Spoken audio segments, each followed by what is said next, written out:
But at the end of the day, he still put out so much damage that I don't even know if that was actually that successful. I think that I agree with you that overall, if I'm at OutCold, I'm just changing a couple things in the early game. I think HalfDevil played far better on the Bacchus than he did on that Khepri. He did made a couple saves, but also had a couple miscues. So I think that I'm really looking at how can we get the duo lane ahead, because that's what did them so well in Game 1. Why not try and replicate that in Game 3? But we don't have to wait much longer to find out. Picks and bans are now ready for game number 3. This is a really important game because all these teams knotted up at 1. To get to 2-1 is a really big deal at this point. And to get the 2-1 over OutCold at that, or Flashpoint even. Yeah. I mean, both of these teams respectively, I think, offer a lot of different talent, and so it's not going to be an easy victory for either side, but it's kind of a little bit of a relief, I would imagine, for both of these teams to know that this has essentially been reset from a 1-0 situation to now basically a best of 1. But I will argue that Flashpoint do have a little bit more momentum here. I agree, but OutCold in that second pick slot, the team that's in second pick, has done pretty well so far. They're 2-0 so far in this set, so we'll see if that trend continues. As Vamana, a very smart first ban by my estimation, and then AMC is a throwaway ban by Flashpoint. I don't think OutCold's too upset that Vamana and AMC get banned, because it's been AMC that's been prioritized by Flashpoint, and Vamana in the first pick slot, that would have been theirs to take. It does open up the Xbalanque, but I think now OutCold could go King Arthur, Bacchus, and be in a really, really good spot. Well, it seems like they're definitely going to grab the Arthur. Bacchus still to be debated, but I would have to agree with you. I think that Bacchus would definitely be a really strong front-lining factor to add alongside of a King Arthur, but keeping the Agni instead. I like the selection, though, for PrettyPriMe. It's going to give him a nice, I think, self-peel, which gives, granted survivability pretty much. And not only that, but that AoE damage. I think one thing that OutCold was definitely struggling for inside of a lot of those jungle fights was just controlling the map. And so Agni, I think, is definitely going to help assist with controlling the map a little bit better on early. Agni's been really heavily prioritized by these two teams. He was banned in Game 2. He was picked early in Game 1. It just seems, do you think that's just because of the way that FaraKrik plays and this is the god that he likes, or do you think that the European minor league as a whole is really highly valuing Agni right now? A little bit of both. If I'm being honest, I think that FaraKrik and PrettyPriMe are both definitely solid Agni players, but Europe in general, I think, has always had a more tendency to want to opt for the Agni, and I also think that he's kind of nuts right now. I think that, yeah, I think you're right. I think that Europe as a whole has always really liked Agni for whatever reason. It's probably because they all lost to Lobster and ranked for years and years and years when he was playing Agni all the time.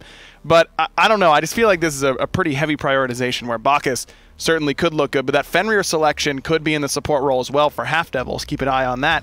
There's a couple assassins off the board now in Kali and Bacchusura. Now you're looking at what Flashpoint could go for Johnny in particular. His 3 gods that he's played the most are all banned. The Vamana that he played in Game 1 is banned as well. Where do you think Johnny can go from this spot?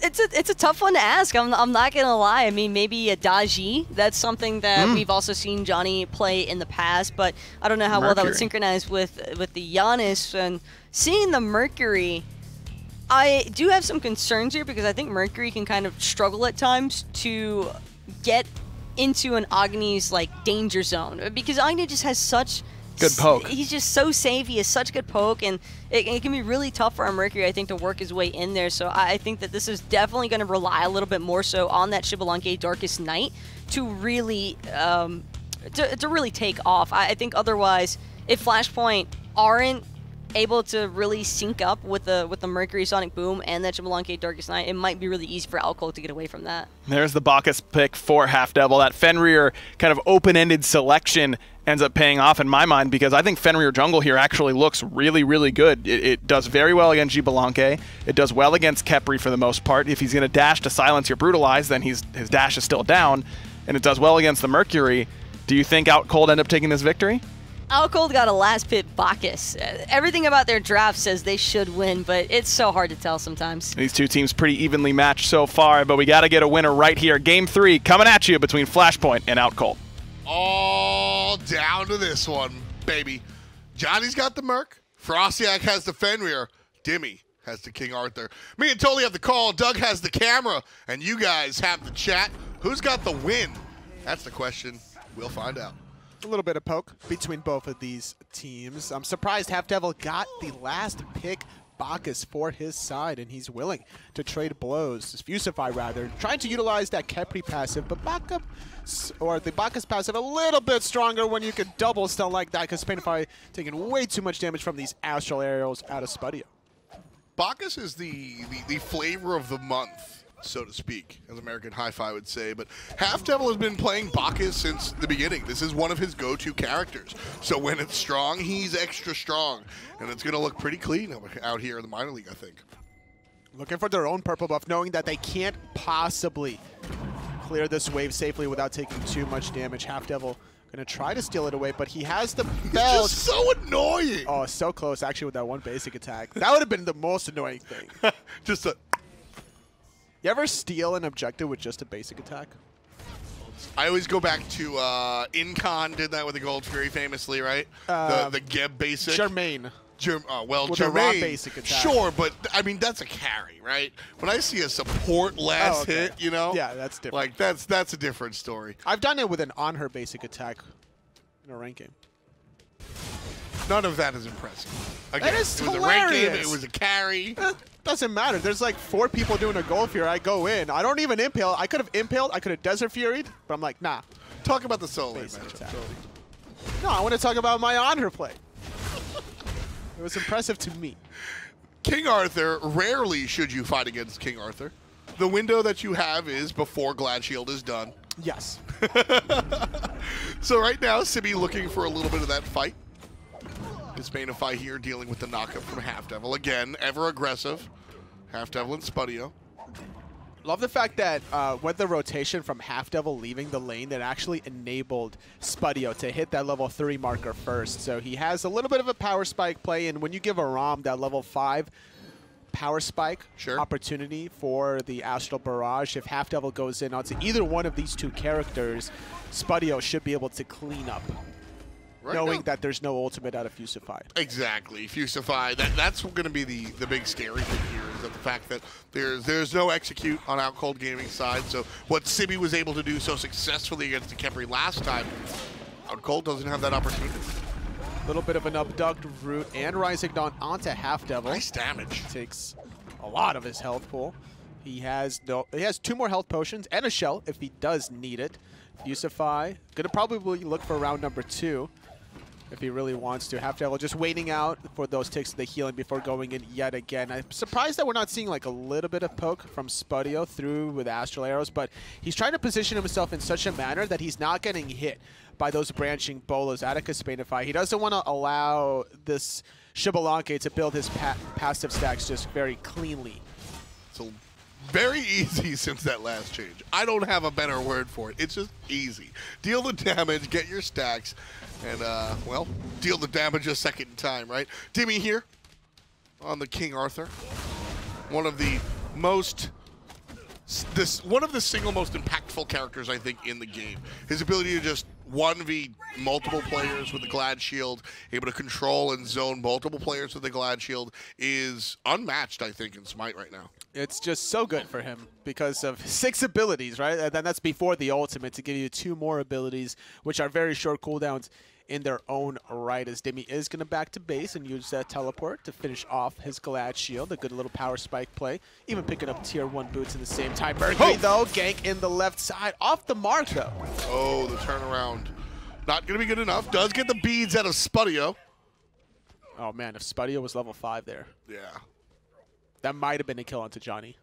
Johnny makes that play knowing he's not level 5, though, so no ifs, ands, or buts about it. Perhaps should have gone for the support, but the target looked at a different way that time. Both of them having escapes. Forcing the beads out of Spudio was probably the better idea. Okay. Like, sure, HalfDevil doesn't have beads. Sure. He does have shell, though. I would rather get the beads out of Spudio than the shell out of HalfDevil. I'll take that. King Arthur now has that Glad Shield, and he is unfightable in this solo lane. And with that in mind, you know, I've looked at a lot of lower-end players before. You know, I've seen, I don't know, gold queues, silver queues, just as an observer, of course. And players continue to fight over and over again. And when it comes down to it, really, how, as a solo leader, how do you deal with a character like this? Because the job is not to fight, but you still have to farm. What are you supposed to do against an Arthur? It's hard. In the 1v1 category, it's just don't die. Allow the minion wave to hit your tower line and clear it if you can safely. If Dimi allows you to clear it outside the tower, then do it. And if he's hugging the tower line, allow the wave to enter the tower and clear the wave from there. The more damage you take, it's just going to be a rinse and repeat where Dimi is eventually going to get you to a point where he could tower dive you, and you're going to have to make a play for your life. Fusify misses the abduct, but the wrap not going to be missed by Johnny. HalfDevil jumping on the back line. FaraKrik cuts the world in half with an ultimate. Cuts HalfDevil down, but Spudio from a distance cuts Johnny down. 1-for-1, jungle for support. Prime makes it a 2-for-1. Great rotation again from the mid lane mage out of OutCold Gaming. FaraKrik trying to save the life of his jungler there. Sacrifices his own life. Unfortunately for Johnny, his ultimate just now coming off cooldown, so he wasn't able to really use that at the beginning or the tail end of that one. A little bit more action in the soul lane. That's kind of what Dimi does on the Arthur, being a big bully. Uncharacteristic of his playstyle, but when you have Arthur, you can't play the same way Dimi has been playing in his career. You have to abuse this matchup. It's actually really interesting in these 3 games. Dimi has sort of ramped up the aggression. The tier is kind of like, well, I'll come from the back line and shove you. And then Vamana's like, all right, I got to be a little bit more aggressive and push up forward. And now Arthur is like, hey, man, what's going on? I'm in your face all the time. Yeah. Totally unlike Dimi. Sibi, on the other hand. Dimi, a very polite individual. Yeah. And that I think But he'll ask you in like a very posh way, right? I think that's the most fun part about Dimi. Very charismatic, respectful, polite German man out here with not really a discernible accent, but seeing King Arthur like just fighting you all the time, and realistically Dimi sitting there like, excuse me, would you mind if I ulted you? Excuse me, can I heal with my Glad Shield? Excuse me, can I kill you under tower? Like, you mind if I get my ultimate off every 20 seconds? Is that okay? And you would just politely say, yeah, sure, no problem, Dimi. Yeah, anything you want. Yeah, why not? Yeah, let's go, Dimi. Yeah, Dimi, quite a character. I'm excited to see Flashpoint. I think these guys, I've got a chance to watch FaraKrik stream and see some of Sibi's stream as well. HalfDevil doesn't want to watch anybody stream, wants to kill him. Fusify, gonna go down, ults himself, gonna go down again. Here comes big help from the mid lane! FaraKrik gets one with the ultimate, might as well have gotten 2, but Johnny cuts him down and gets the last hit. Spudio slowed down, beads are good. Can they get the kill before he reaches the tier 2? Oh my goodness, where was the dash from Johnny? I guess it must not have been up. The special delivery not used after the beads faded away, but regardless, what an alignment of ultimates between Johnny and FaraKrik. Beautiful. Oh, hitting both members there. I like the timing of the play from OutCold Gaming. Don't get me wrong. It was working out. They were like maybe half a second away too late from stealing the purple buff, knowing regardless that they weren't going to get it. FrostiaK was around the corner, so getting that guaranteed kill onto Fusify. And if that ultimate didn't go off from Fusify, right, the timing of that ultimate allowed that alignment to occur. Which is funny because a lot of times that from the outside looking in looks like a bad call. You're dead, you're going to Khepri ult yourself, you're just going to die again, dude. But by making those, as you said, made the players just sit there with their hands in their pockets, well, you got cut down by two, like just, oh man, what an incredible play. It's a similar idea where if a Kuma card is dead, right, there's plenty of time for your allies to kind of figure out a way to use their abilities the most effective manner possible. And even though Fusify's Scarab's Blessing is a little shorter of a duration upon the revive as opposed to Kuma Karna's, where you got to hit him a couple times, right, it still just worked out perfectly. Invade coming out from OCG. Red buff will go the way of OutCold Gaming. But here comes Johnny. 4 members! Are you kidding me? What a beast! Johnny going into the backline alongside Kespainify to kill out PrettyPriMe. There's 1 for the hunter, 2 for the show. Now trying to get the stacks. Johnny in trouble. Jumped on top. Mid lane mage helps out. Trips for Kespainify. And the Gold Fury right in the eyes of danger. Flashpoint. The second time Johnny has come through in 10 minutes with the ultimate. And this time they get the stuff after the stuff, baby. Flashpoint off to a hot lead just 10 minutes in. Who says Johnny can only play OutCold, Kali, and Bacchus? He is making this Mercury seem like a top-tier pick with some of these ultimates. Hitting all 4 members, are you absolutely kidding me? Like, through that little angle around the red buff, there's so many times where I can remember in my own games where I'm like clipping the wall randomly alongside this buff, but not Johnny right there. Great just job. Perfectly calculating. The rest of his teammates chasing them down at the end of the day, getting 4 kills, getting the goal fury, building a beautiful lead. PSA, don't fight Arthur. You just don't do it. You don't fight Arthur. One of the oldest pieces of Smite commentary. Don't fight the bug. Don't fight the king. King Arthur gets the solo kill. Great job, Dimi. Sibi sits down for the first time this game. I think Dimi was level 11 and Sibi was level 10. They had the same exact build, like Glad Shield, Warrior Tabi, fully evolved Warrior's Blessing, and tier 1 version of what I'm assuming is going to be a Void Shield.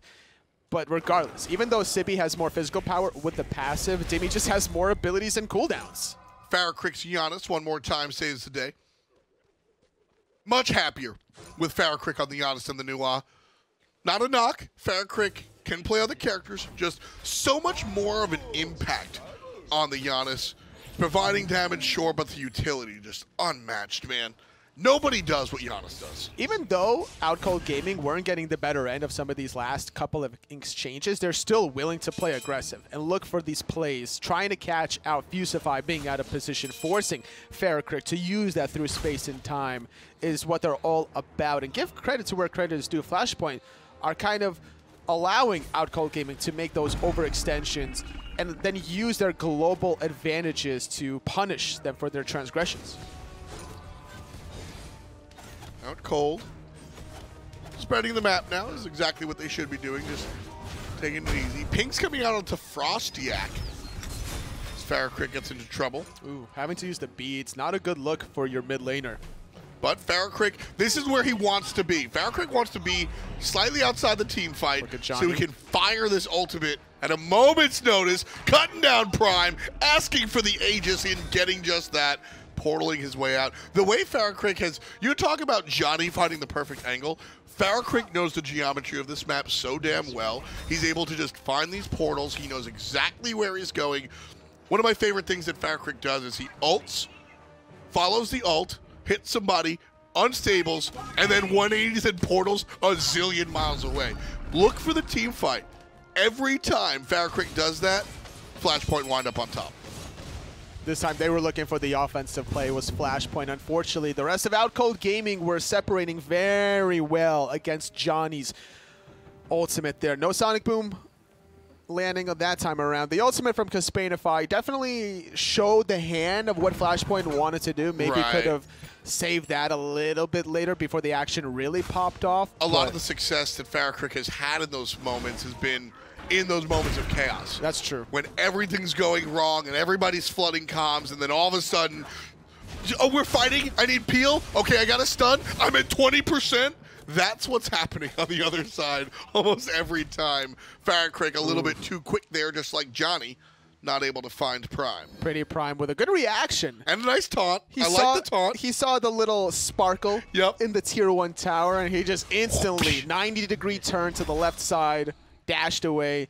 No opportunity for Johnny, but still, regardless, even without Sonic Boom, there's a lot of plays available for him. HalfDevil wrapped, snapped, going to be jumping in place. Here's the damage. Not enough from the ultimate, but enough from the follow-up. FaraKrik 4, 1, and 2.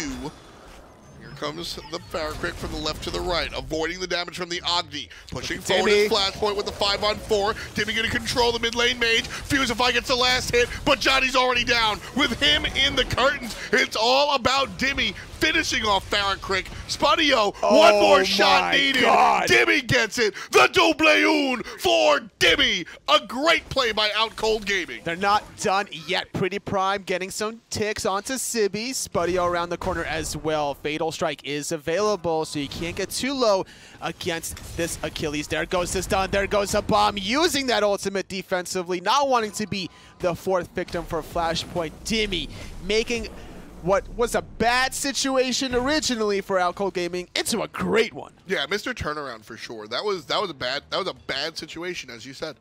And Dimi just shows up and goes, what if we didn't lose the team fight? Hey, do you guys mind, from Flashpoint, do you guys mind if I kill 3 of you? What if I didn't lose the team fight? And Dimi just shows up and goes, excuse me, can we win? It's like, yes, Dimi, yeah, absolutely, yeah, we killed HalfDevil, but yeah, sure, you can win us. You can win this team fight for you. HalfDevil with a curious play there, jumping in place with his teammates far away. That's because he thought he can find an opportunity to kill Fusify, but the way Flashpoint have been using the opponent's weight against them seems like almost a jiu-jitsu tournament, right? Like, they're backing up, knowing HalfDevil is going to jump up in place. Without an escape, he's an easy kill, not even having time to shell because of the abduct through space and time and all the other follow-up damage. Even FrostiaK trying to make something happen by jumping up and down. Misses, actually, but then hits Johnny with the Ragnarok. Oh, the lights go out, and Spudio takes a tumble. I love the way you say that.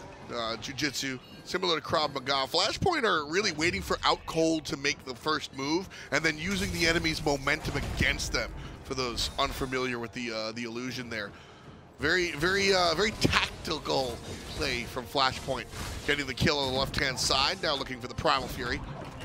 This would, of course, if you're just joining us in Season 6, Primal Fury makes it easier to kill everything in the jungle, Fire Giant included, and it stacks up to 3 times. So 5% technically here for Flashpoint, just a little bit. Currently 5%.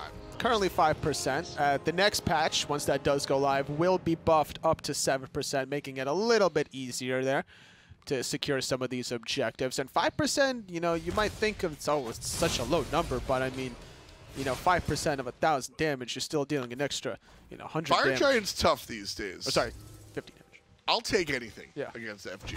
That is, we've already had somebody die to it, totally. In this set. If they had 5% extra damage on it, FrostiaK wouldn't have died. I mean, there's other reasons why he shouldn't have died there, but sure, we'll go with that. We'll say that he needed a Primal Fury to survive that one. Dimi in trouble on the back line as Sibi finds the stun.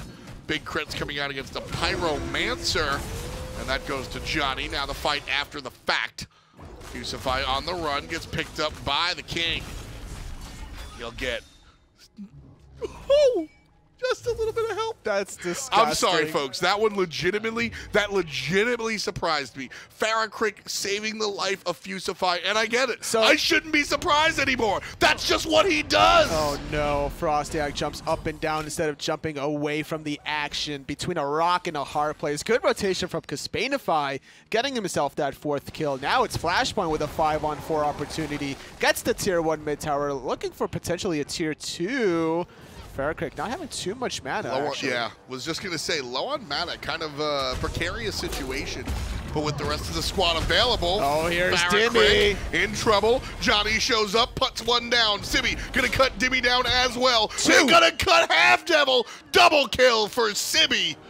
And Flashpoint take the tower, take the lives. Totally, can they? Can they? Can they? They're going for it. They're going for the Fire Giant. As long as Fusify can identify where PrettyPriMe is, that's totally fine that he's not around the corner. You don't want to worry about those Agni bombs. So all 5 members from Flashpoint getting themselves a Fire Giant at the 19-minute mark. OutCold Gaming, they're letting this set slip away from their fingers after winning Game 1. This is one of the bigger leads that either team has had in the entirety of this set, in all honesty. Game number 1 was pretty close, and then Flashpoint jump ahead to 10,000, and honestly, that's kind of when it's over. OutCold Gaming. OutCold Gaming, right. And that's kind of when it's over. A little bit of back and forth, but game number 2, very small leads again, and then it kind of ends. This 6,000 gold lead is similar to what we saw out of OCG in game number 1. Yes. And Flashpoint just able to take it and run with it, and a Mercury with 4 stacks on the Rage, and the Deathbringer, and just 3 levels above your jungler. FrostiaK has been invisible this game. This is a very scary situation to be in if you're OutCold Gaming. The reason why Flashpoint are succeeding the way that they have been is the counter engages, the same way that OutCold were able to do in game number 1. Was FrostiaK's Kali was the counter engager, where there was lack of pressure in the dual lane, so he made up for that by rotating out early, abusing the aggression out of Flashpoint. And this time it's Flashpoint abusing the aggression from OutCold Gaming. Well, right now, PrettyPrime's the one getting abused. Kespainify putting out the damage. Lowest on his team outside of the support, but I'm sure that'll change. Fusify with a great grab, and Johnny with a fantastic slap. HalfDevil goes down. Sibi chasing Dimi. There's a wrap-up. Dimi in trouble. King Arthur regicide as Johnny kills the king. 5 on 2, onto the middle Phoenix. Off the mark was the Sonic Boom. Spudio eating a 590 damage crit for his trouble. What does Flashpoint want to do off this? Are they going to actually try to end in 21 minutes? I mean, Johnny's got the power. The doggy picks up Fusify and tosses him into the fountain. Half HP onto the Titan. 25, 10, 0. That's it. It's Flashpoint, baby. Hot damn. Johnny and FaraKrik take the set. What just happened? Fastest guy in the game, Mercury. I'm just still laughing because Fusify revived himself in the fountain and then he just abducted out. Imagine a lobster jumping out of a pan. That's kind of what happened. That is exactly what happened, actually. Fantastic, fantastic end there from OutCold Gaming. And really what's, you know, we're kind of laughing at how quick it happened. Oh, yeah. But that's really a big deal. Especially right now in the meta, identifying your windows of opportunity and taking them. Hesitation leads to devastation. It rhymes for a reason. And if you sit there and you mull over your decision making, you're going to wind up losing. So big commendation for the ability to just identify and run. Fusify, great plays, setting up that double ultimate from FaraKrik and also Johnny. I'm impressed with the Mercury play, even from that 4-man ultimate on the red buff. Big things coming out of him in this set. Fantastic stuff. 3 games, 2 people on the desk. It's Ryan and Taco. Break it down. Hey, thanks, Toli, for the cast. That was a really impressive game by Flashpoint. They played lights out, and they end the game in just 21 minutes. Johnny's Mercury, we're talking about, oh, all his gods are banned. You know, he can't play Alquang or Bacchus or Kali. They're all banned.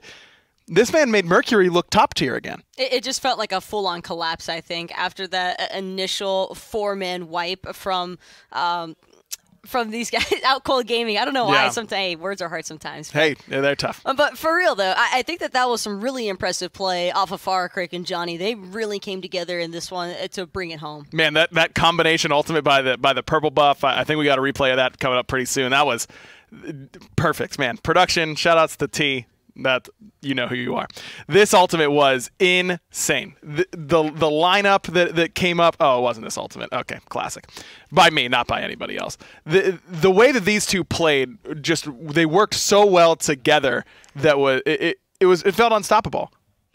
It'll be around. We'll get back to that one. But that's the one you were looking for the whole way through, Agra. And I have to stand by with you. The vision provided from Flashpoint, I know that's a pivotal part of those snipes being made possible, but it's still, you have to commend FaraKrik for the timing. Just the fact that he even knew to start venturing over in that direction. It was very evident that Flashpoint wanted to centralize a lot of their game focus towards those buff invades. And poor Dimi right here, right at the end, just gets absolutely decimated by the entirety of Flashpoint. But that's kind of what it took to bring down Dimi. Despite all of OutCold's struggles, Dimi was positive, top of the player damage charts. I mean, I know he's playing King Arthur, but I think it's been just seeing his return. He looks still like he might just be the best player on this team, and PrettyPriMe is on this team. I mean, Dimi has played so well in the first 3 weeks of the minor league.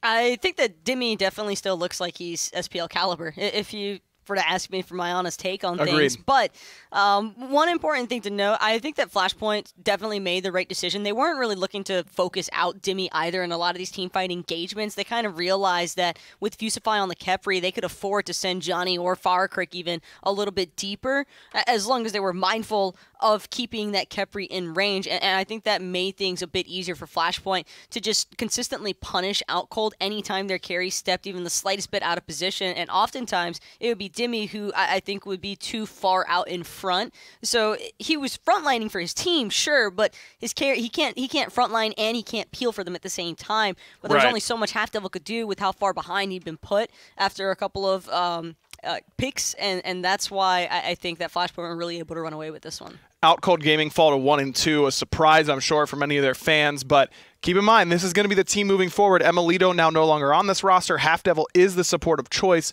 This is going to be their 5 moving forward. Do you think that they will improve from what we saw today, or do you think that a middle-of-the-pack team is what we should expect to see from OutCold? I think it'll definitely help being able to finally put in some reps with a full roster that they're guaranteed to be playing with each week. So we might be able to expect seeing them, I think, hover towards that second place position. But as far as attaining first is concerned, I think that might be out of reach. Insane to think that might be the case for OutCold. But we'll see the rest of their competition right on the other side of this break. We've got the other 2 teams from the European Minor League coming up right after this.